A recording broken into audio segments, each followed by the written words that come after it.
नमस्कार मित्रों, TV 20 news रोज दिखाता आपके क्षेत्रों की ताजा खबरें। मैं हूं आपके साथ अशोक वर्मा। आइए रूबरू कराते हैं आपके क्षेत्रों की तमाम खबरें। आजमगढ़ में कैबिनेट मंत्री ओम प्रकाश राजभर ने प्रेस वार्ता के दौरान समाजवादी पार्टी, अबू आजमी और विपक्षी गठबंधन पर जमकर निशाना साधा। उन्होंने कहा कि सपा में चाटुकारिता हावी है। अबू आजमी को चुनौती देते हुए राजभर ने कहा कि अगर उनमें हिम्मत है तो अखिलेश यादव से मुसलमान को मुख्यमंत्री बनाने का ऐलान करवा कर दिखाएं। राजभर ने सपा के पीडीएफ फार्मूले को छलावा बताते हुए आरोप लगाया कि 4 बार सत्ता में रहने के बावजूद सपा ने पिछड़ों और अल्पसंख्यकों के हित में ठोस काम नहीं किया। उन्होंने कहा कि एनडीए सरकार गांवों के विकास, शिक्षा और डिजिटल सुविधाओं पर काम कर रही है।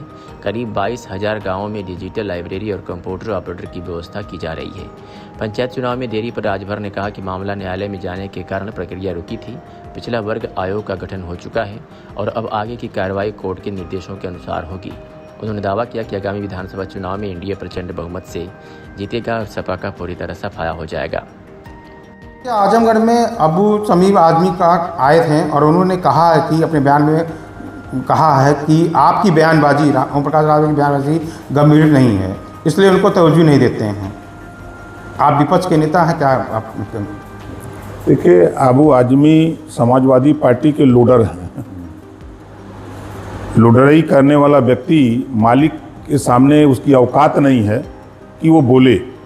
हम अबू आजमी को चुनौती देते हैं कि अगर वो वास्तव में मुसलमान हैं, हम मुसलमानों के हितैषी हैं, तो अखिलेश यादव जी के सामने कहें कि 4 बार मुसलमानों ने 20% वोट दे करके अखिलेश जी समाजवादी पार्टी यादव को मुख्यमंत्री बनाया।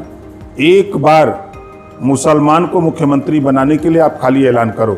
सरकार बने चाहे न बने, 27 में सरकार बने चाहे न बने, लेकिन आप मर्द हो तो आप इस बात को पूछो, हिम्मत है तो, कि क्या मुख्यमंत्री बनाओगे। जिस दिन ये पूछ देंगे ना, जूता मार के अबू आजमी को समाजवादी पार्टी भगा देगी, पार्टी से निकाल देगी। इनकी औकात नहीं है। इसी नाते ओम प्रकाश राजभर से चिढ़ते हैं कि चूंकि हक की बात करता है। भाई, हम 4 बार अगर आपको सीएम बना रहे हैं तो आप एक बार मुसलमान को बनाओ। ये बोलने की हिम्मत नहीं है, सिर्फ लुडरई करने की हिम्मत है। हाल में ही एक पोस्ट में अखिलेश यादव पर तंज कस रहे हैं कि एसीपीसी से बाहर नहीं निकल रहे हैं और राहुल गांधी के प्रयागराज कार्यक्रम में भीड़ जुटाने में मदद न करना, धोखा दिया। क्या आपको लगता है कि सपा और कांग्रेस के बीच 200 सीटों के बीच खींचातानी चल रही है, या ये केवल सोशल मीडिया है, या ये राजनीतिक बयानबाजी? देखिए, निश्चित है कि जब जहाँ 2 लोग एक साथ हैं तो दोनों लोगों को एक दूसरे की मदद करनी चाहिए। लेकिन प्रयागराज में अखिलेश जी ने राहुल जी की मदद नहीं की। अब समझिए कि 3 महीने और 3 लाख बच्चों का रजिस्ट्रेशन हुआ और 3 करोड़ से भी ज़्यादा रुपया वहाँ के टेंट, पंडाल, होर्डिंग सारे खर्च हुआ। अब भीड़ आई 5,000। राहुल जी खुद मर्माहत थे।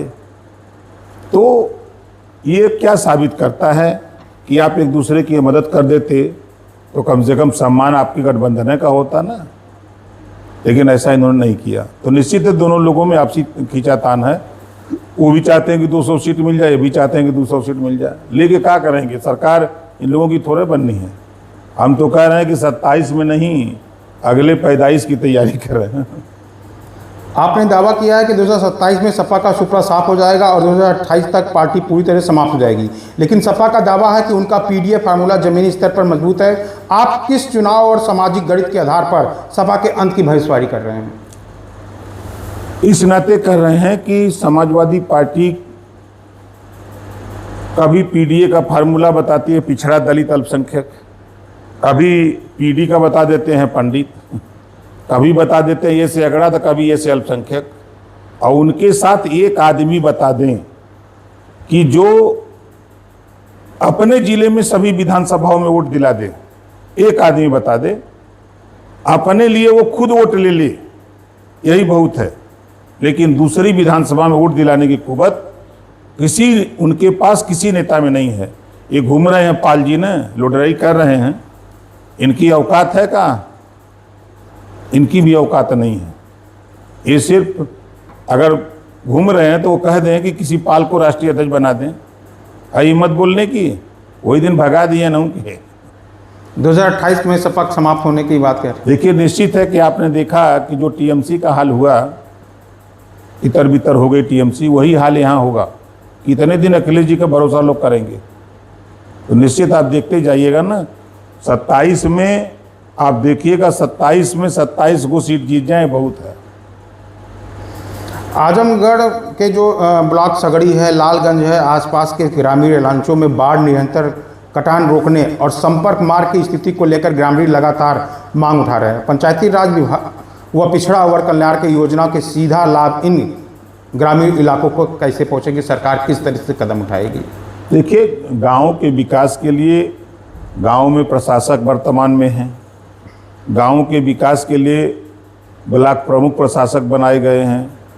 गांव के विकास के लिए एक गांव से दूसरे गांव की कनेक्टिविटी बनाने के लिए आपके जिला पंचायत प्रशासक बनाए गए हैं वर्तमान में। तो काम अब गांव का प्रधान ही न बता सकता है कि गांव की क्या स्थिति है।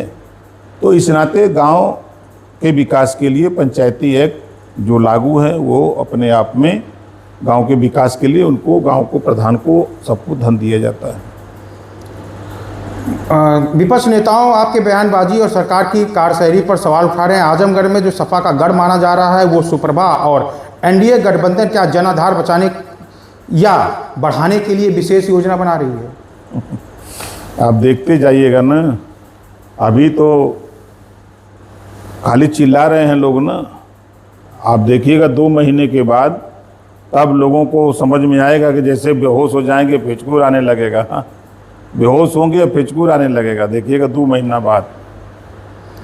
आजमगढ़ में ग्रामीण क्षेत्र में राजभर, चौहान, प्रजापति और अन्य पिछड़ी जातियों का बड़ा वोट बैंक है।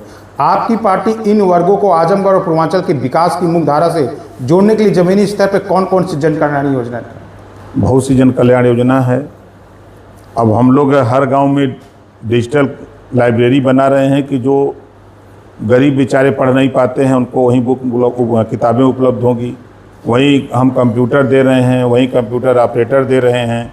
हम हर गांव में जो मैरिज लान लोग जाते हैं दूर करने के लिए प्रयास हम लोगों का है कि हर विधानसभा में एक एक मैरिज लान, फिर उसके बाद हम लोग ब्लॉक स्तर पर ले जा करके एक एक मैरिज लान गरीबों के बीच में खोलने की तैयारी। करीब 22,000 गाँव में काम चालू हो गया है। डिजिटल लाइब्रेरी, उत्सव भवन का काम चल रहा है। और गाँव में लोगों के बेहतर शिक्षा के लिए जो समाजवादी पार्टी के लोग बोल रहे हैं उनके मुँह किस मुँह से बोलते हैं।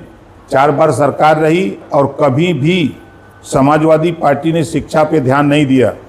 और एनडीए गठबंधन की सरकार थी और एनडीए गठबंधन ने महाराजा सुहेलदेव विश्वविद्यालय खोल करके आजमगढ़ ही नहीं आसपास के जिलों के बच्चों को भी पढ़ने के लिए भव्य व्यवस्था दी है। ये काम तो सपा के लोग भी कर सकते हैं। उस विद्यालय में हर समाज के, हर जाति के बच्चे पढ़ करके आगे जा सकते हैं। वहाँ से बच्चे पढ़ करके डॉक्टर, मास्टर, इंजीनियर, कलेक्टर बन सकते हैं। ये व्यवस्था अगर किसी ने दिया तो समाजवादी पार्टी की सरकार होते हुए नहीं दे पाए और एनडीए की सरकार ने उसको दे दिया, बना करके दे दिया। आज एक ऐतिहासिक कदम है। और जो ये जेल नहीं शिफ्ट कर पाए, जेल भी शिफ्ट हो गई। और जो जेल की ज़मीन पर समाजवादी पार्टी के लोगों की निगाह थी कि हम कब्जा कर लेंगे, उसमें भी एक नई व्यवस्था सरकार लेके आ रही है जो प्रदेश जिले के शहरवासियों को और जिले वासियों के लिए बेहतर देखने को मिलेगा। एक सवाल यह है कि आगामी जो त्रिस्तरीय पंचायत चुनाव है, क्या सुप्रभा पंचायत चुनाव में भारतीय जनता पार्टी के साथ मिलकर सीट लड़ेगी कि तालमेल करेगी कि अपनी पार्टी जिला पंचायत और ब्लॉक स्तर पर स्वतंत्र रूप से उतारेगी? अब जो चुनाव आएगा तो विचार किया जाएगा। पंचायत चुनाव कब तक होने की संभावना है? अब कोर्ट के आदेश पर जब कोर्ट कहेगा तब कराएंगे। क्यों नहीं अभी तक हो पाया, क्या कारण है? कारण यही है कि समाजवादी पार्टी ने कोर्ट में मुकदमा किया, कोर्ट का आदेश आया, दोनों चुनाव राज्य निर्वाचन आयोग को और उत्तर प्रदेश सरकार को जवाब मांगा, तो जवाब दोनों लोग दाखिल किए। उसके बाद हाई कोर्ट ने कहा कि पिछड़ा वर्ग आयोग का गठन करिए, गठन कर दिया। काम चल रहा है। अब कोर्ट का जो आदेश आएगा उसका पालन किया जाएगा। ठीक है।